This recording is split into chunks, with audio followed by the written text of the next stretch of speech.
It-tieni interconnector mal-Italja huwa neċessarju. Dan ħareġ minn rapport dwar il-valutazzjoni tal-impatt ambjentali ta' dan il-proġett. Minn dan ir-rapport ħareġ li l-proġett huwa neċessarju biex pajjiżna ikun jista' jissodisfa ż-żieda fid-domanda għall-elettriku.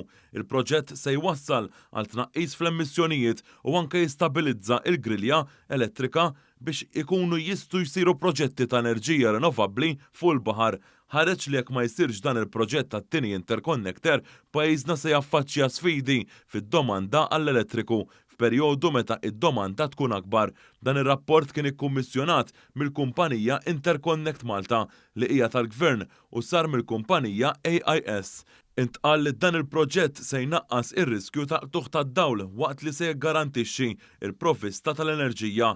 Id-domanda għall-elettriku qed tiżdied fost oħrajn bil-qalba fit-trasport għal vetturi elettriċi. Dan it-tieni interconnector se jaqqat l-impjant tal-Enemalta fil-Matab ma' substation Fraguża fi Stqallija.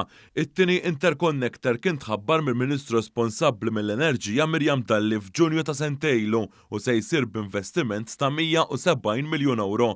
F'dan il-perjodu sar ukoll studju preliminali għal dan it-tieni interconnector biex tiġi stabbilita l-aħjar rotta għal dan il-proġett.